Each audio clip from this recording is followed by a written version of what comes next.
Em nome do Pai, do Filho e do Espírito Santo. Amém. Caros amigos, começamos hoje o tempo do Advento. Tempo propício para nos despojarmos das trevas e vestirmos-nos da luz, como diz São Paulo na epístola de hoje. E nós temos um motivo para isso. Celebraremos daqui poucos dias o Natal de nosso Senhor Jesus Cristo. Devemos nos preparar para Ele. Mas também lembramos, neste tempo de Advento, que o Senhor retornará um dia na sua parousia. Falávamos disso na semana passada. Se a Igreja repete, como perceberam hoje, o Evangelho dos fins dos tempos, é para nos lembrar que o Advento é tempo de preparação, não somente a primeira vinda, mas também e sobretudo de preparação da segunda vinda de nosso Senhor Jesus Cristo. Por que deve haver este tempo de preparação? É preciso que entendamos uma pequena coisa. Quando a liturgia celebra o mistério da vida de nosso Senhor, da Virgem Maria ou da Igreja, ela não está apenas fazendo uma comemoração ou uma simples cerimônia de lembrança de algo. O Natal não é apenas a lembrança do aniversário de Jesus. Há quem na missa do dia de Natal vai ser convidado a cantar parabéns para Jesus. Coisa ridícula. O importante não é tanto o aniversário de Nosso Senhor, que é apenas uma lembrança, mas sobretudo a celebração do mistério do nascimento de Nosso Senhor. Pois quando a Igreja celebra tal ou tal mistério, ela reaviva a graça ligada a este mistério. Quando celebramos Natal, reavivamos com esta celebração a graça anexada por Deus à encarnação de nosso Senhor Jesus Cristo. Toda festa importante é, por isso, na Igreja, precedida de uma vigília, isto é, de um dia de preparação. A Igreja faz isso para que possamos, justamente, nos preparar a receber bem a graça ligada a tal festa. Quando a graça de uma festa é extraordinária, grande, a Igreja prepara esta celebração com mais tempo e solenidade. É o caso do Natal e da Páscoa, que são preparados pelos tempos do Advento e da Quaresma, respectivamente. Na epístola da missa de hoje, São Paulo nos convida a um despertar. Irmãos, já é hora de vos levantardes do vosso sono. Despojemo-nos das obras das trevas e vistamo-nos das armas da luz. O sono é a moleza do pecado em nossas vidas. A luz é o brilho das virtudes que devemos almejar. Irmãos, já é hora de nos levantarmos do sono dos pecados. Já é hora de nos vestirmos com as armas da luz das virtudes. Precisamente para isto existe o Advento, nos separar do pecado e nos pôr na virtude, em vista do Senhor Jesus, que veio e virá nos visitar. E que melhor meio de despertarmos os nossos pecados do que aquele de uma boa confissão sacramental. O Advento é, por isso, meus caros filhos, um tempo propício para uma boa confissão. É preciso, então, que saibamos confessar os nossos pecados. Gostaria hoje de lhes dar alguns conselhos e regras para uma boa confissão, visando, sobretudo, a caridade e o bom senso. É preciso que nos perguntemos o que é a confissão. É o sacramento pelo qual, dizendo ao Padre os nossos pecados, com o coração contrito, manifestamos nosso arrependimento e fazemos o firme propósito de não mais recair naquilo que estamos confessando. Para manifestar nosso arrependimento e para satisfazer por nossos pecados, cumprimos a penitência que o confessor nos impõe. Agora eu gostaria de lhes dizer o que não é a confissão. Primeiramente, a confissão não é um momento simpático com o sacerdote, no qual compartilhamos nossa semana, falamos do que gostamos, etc. Evitemos começar a confissão dizendo: oi padre, tudo bem? Tudo certo nesta semana? Eu vim confessar hoje porque no outro dia não deu e eu estava na casa da minha avó e estávamos ocupados, etc. A maneira certa de começar a confissão é, pondo-se de joelhos, dizer: abençoe-me, Padre, porque pequei. E nesta hora, nós ouvimos a bênção do Padre. Bom senso.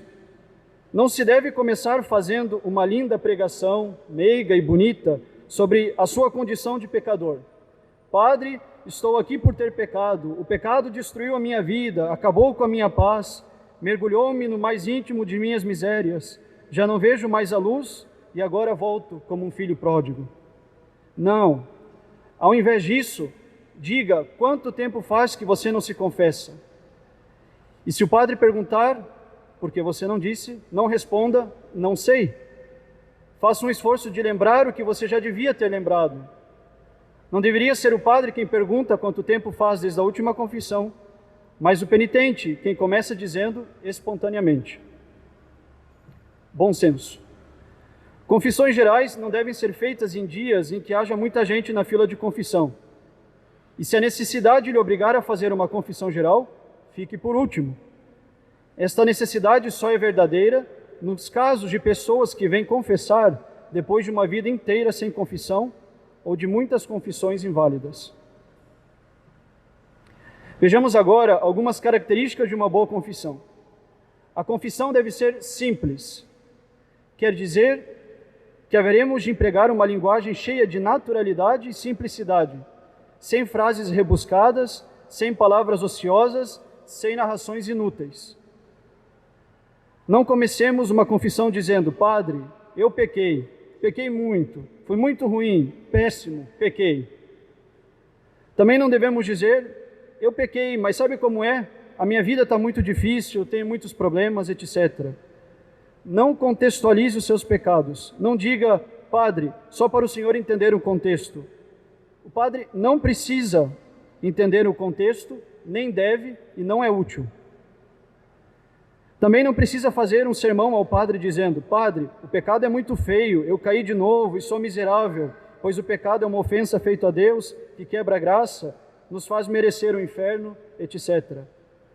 Não se incomode, o padre estudou teologia no seminário, conhece o catecismo, as outras pessoas na fila de confissão agradecem bastante que você não dê uma de pregador. Sejamos simples, diretos, não digamos nada além dos nossos pecados.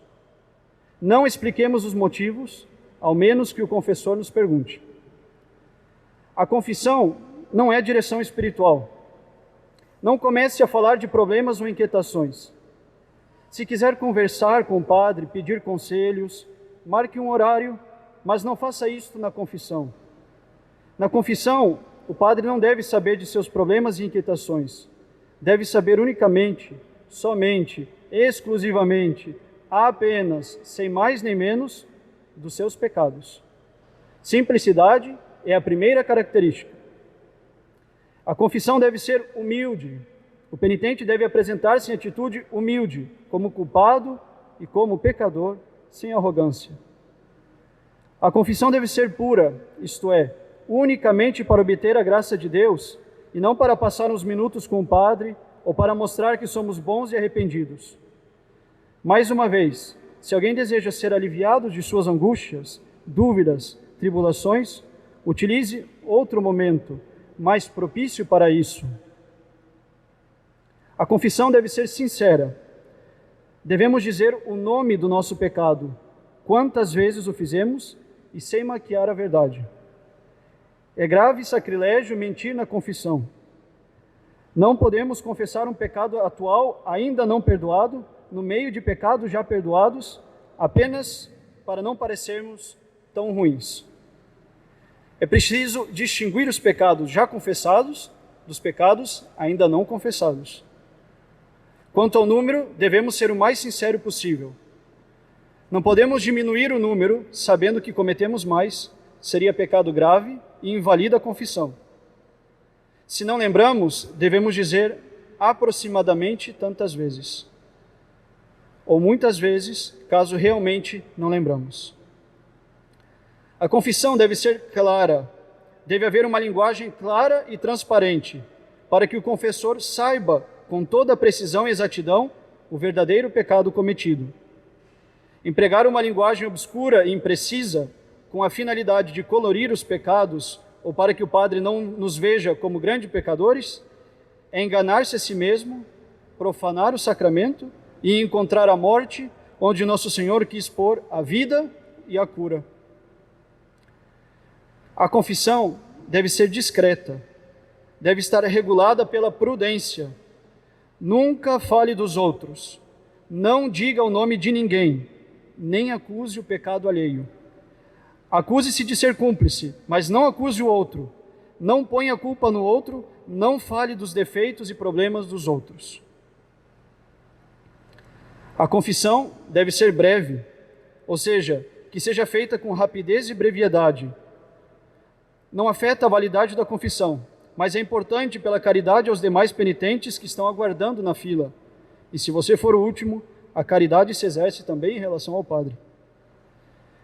A confissão deve ser forte, isto é, o pecador se há de acusar de maneira valente, decidida e enérgica, pensando que se teve valor para ofender a Deus, não tem direito de se deixar dominar pela vergonha, no mesmo momento em que vai pedir perdão a Deus através da absolvição do sacerdote. Devemos confessar nossos pecados, não em relação ao gênero, dizendo, pequei mortalmente, nem de maneira larga, pequei contra a castidade, mas da maneira mais imediata possível, pequei por adultério, por exemplo. Basta acusar-se humana e sinceramente, de maneira mais concreta e detalhada que se pense ser necessário para explicar a verdadeira natureza do pecado cometido numa única palavra. Não devemos confessar as circunstâncias dos nossos pecados, ao menos que elas produzam um novo pecado grave, ou então que o sacerdote nos pergunte. A circunstância deve ser descrita numa palavra, da maneira mais direta possível. Não devemos dizer, eu fiz isso, pois estava cansado, fiz isso, pois me senti mal, fiz isso, pois estava triste. Só devemos dizer o que faz com que cometamos um novo pecado. Por exemplo, roubei dinheiro na igreja. Neste caso, há dois pecados, o roubo e o sacrilégio. Caros amigos, preparemo-nos bem ao Natal de nosso Senhor Jesus Cristo. Preparemo-nos bem ao retorno glorioso de nosso Senhor, que não sabemos nem o dia, nem a hora. Deus nos quer seus amigos. Afastemo-nos do sono do pecado, vistamo-nos da luz das virtudes. Preparemo-nos para receber da melhor maneira possível a graça do Natal. Que estes conselhos tocantes à confissão, que é a melhor maneira de nos prepararmos, nos auxiliem a esperar a visita de nosso Senhor pela conversão sincera de vida. Em nome do Pai, e do Filho, e do Espírito Santo. Amém.